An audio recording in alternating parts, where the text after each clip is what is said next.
So more on this topic of guilt.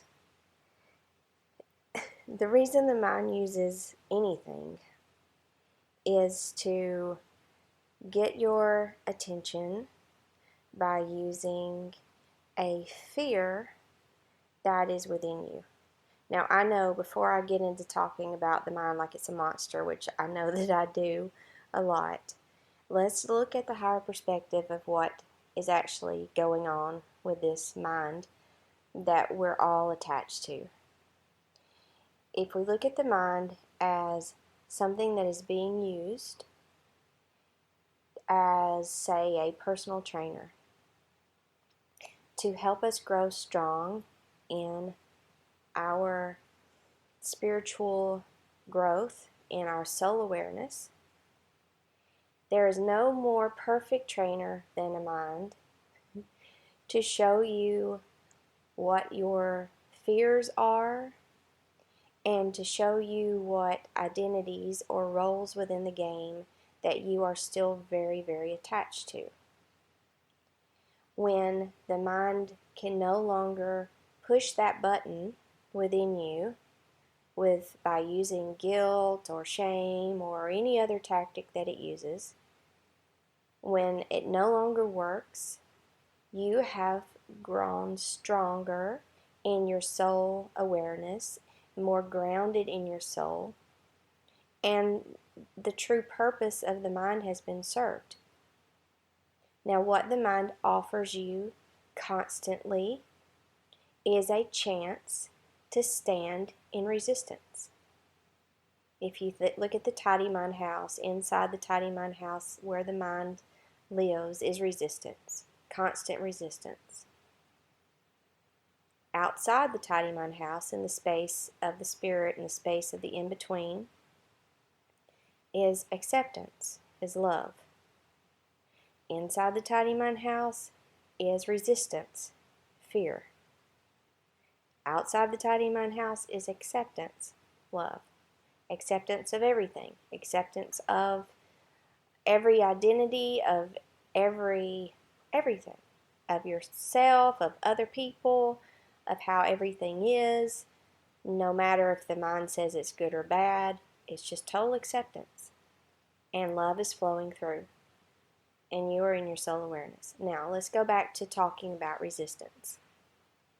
So, when you are in your tidy mind house and the mind brings something up, such as guilt, and you resist it, meaning you argue with it, or maybe you say, yeah, oh my gosh, you're right, I am this or I am that.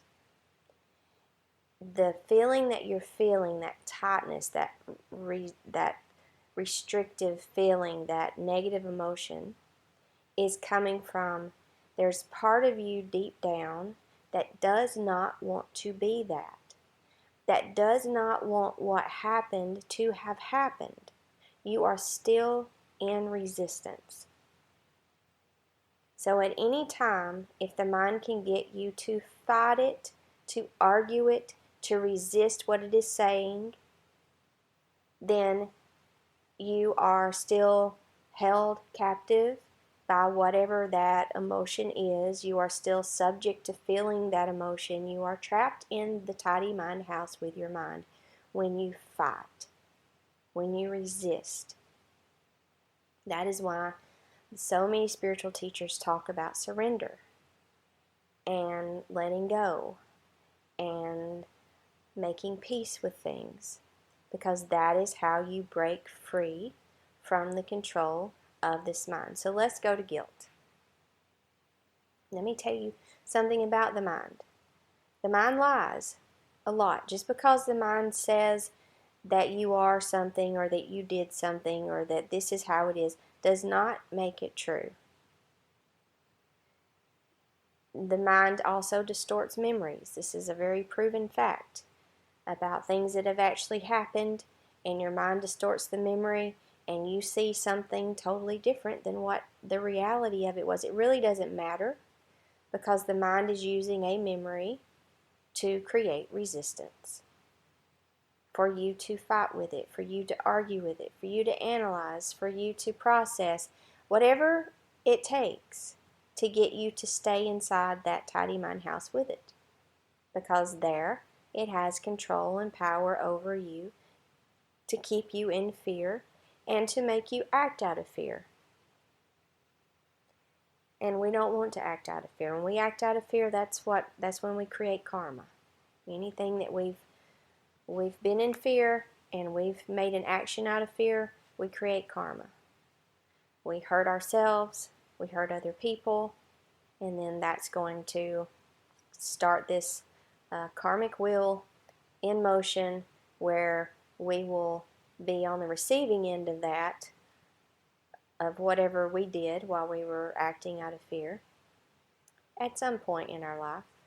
And we all have it. We've all been in our tidy mind house and the mind's told us to do something and we've done it. Even the simplest of things, it tries to see if it can control your actions. Don't listen to this. Go. You need to be doing. It distracts you. It pulls your energy all day. And we're doing what it says. Until we get strongly grounded in our soul awareness and we start to do things from that space. But for guilt, what I want you to remember the most from what I'm talking about right now is it doesn't matter what it is, guilt, shame, whatever the mind is trying to use against you. Do not engage in arguing with your mind.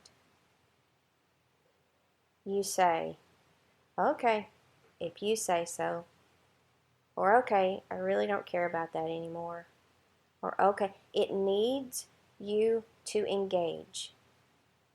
And if it knows something you really don't want to be, this is how it uses guilt. If it knows there's something you really don't want to be, you don't want to be a bad parent, you don't want to be a bad wife, you don't want to be a bad mother, you don't want to be a bad husband, you don't want to be a failure at work, you don't want to be this, you don't want to be that. There's an identity that you're really resisting. There's a role in the game that you're really resisting, but you don't want to be that. It will use that against you and show you in all the ways that you have been that thing that you don't want to be. Will torment you over that. And that's why you are suffering with guilt, and that's why it uses it to hold on to you. Do not resist. I'm going to read, I think I worded it best in one of the posts that I did on Instagram. Let me just read that real fast.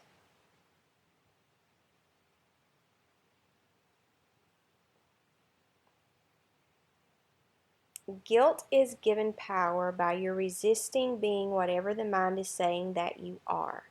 When the mind starts guilting, shaming, accusing, name-calling, don't argue with it. Just say, okay, if you say so. I make my peace with being that. I'm not afraid of being that. I don't prefer to be that, but I make my peace with it. This is how you break the mind's habit of using guilt. It just wants your resistance. It wants your engagement. It wants you to argue with it. It wants you to spend time analyzing and processing and diving into the memory and what could I have done different and how could I have avoided that and how hard I'm going to call myself names now and how horrible I'm going to shame myself. This is why for when people say forgiving yourself, just forgive yourself. Just let yourself off the hook. The reason that does not work is it's not you that has you on the hook. Your mind has you on the hook. The mind knows what hook to use. It knows the bait to use. What's the bait? The fear, the thing you don't want to be. It throws it out there. And you're like, oh, I'm afraid that I am that, but I really don't want to be that. There's your resistance. You bite the hook. It reels you in. And then off you go. Now it's got you. Do not argue with the mind. Okay, if you say so. Again, the mind lies a lot. Okay, if you say so. Yeah, but that means you're a really bad person. Okay, well, I guess I have to make my peace with, I guess I am. I guess sometimes I am. Do I want to be? No. But am I afraid of that title?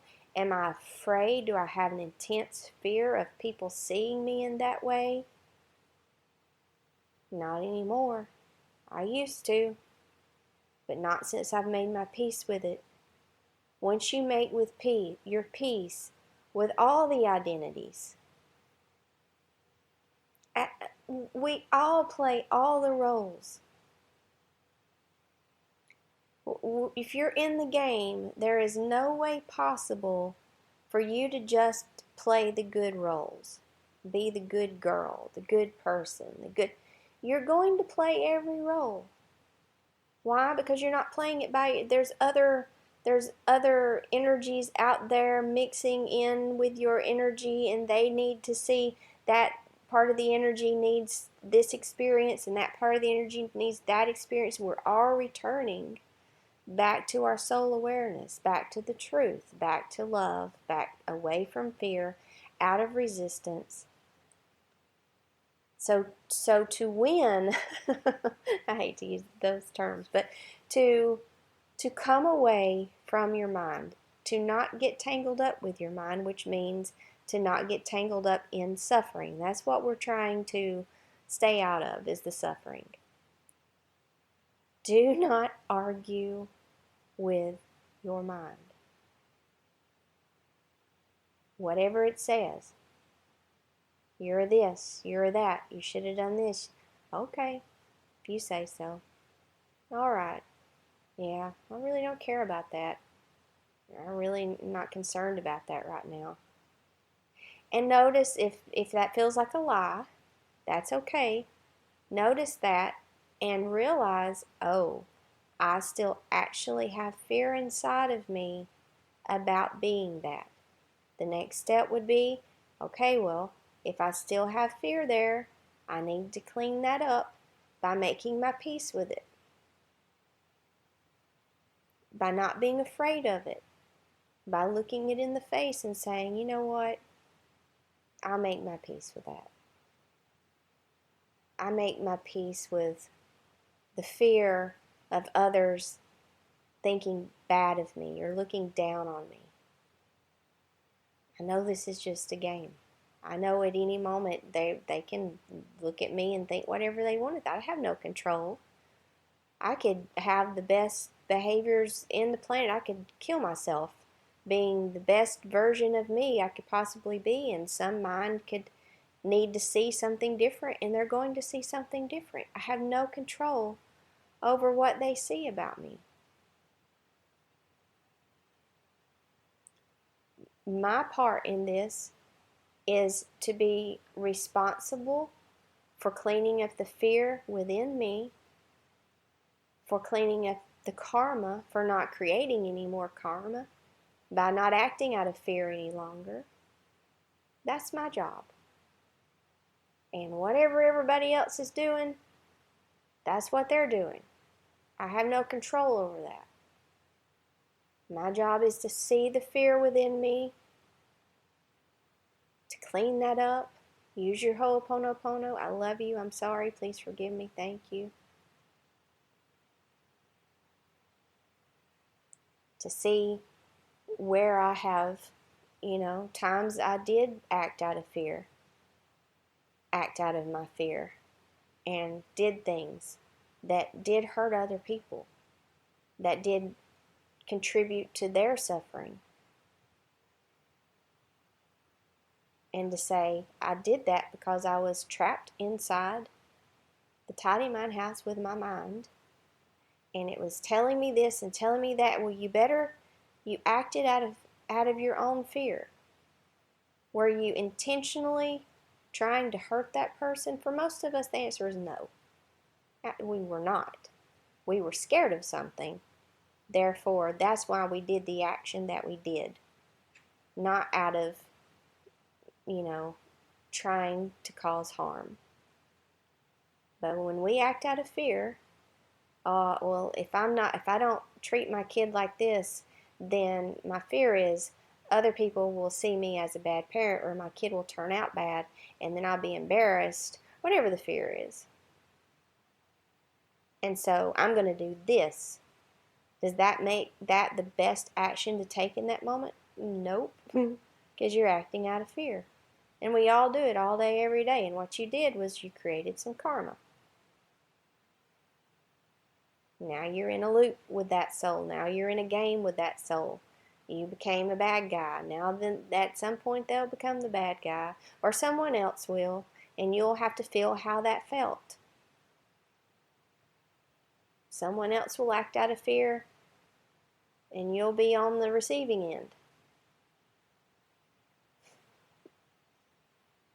That's how that works. So I hope that something here has helped today, and we'll talk more about this mind. And just know that you're in constant resistance training so that you can go back into your soul awareness. You can clean up and get free from all these fears that control you and control your actions and behaviors and control your life, so that you can just live. You can just live life from a place of love, peace,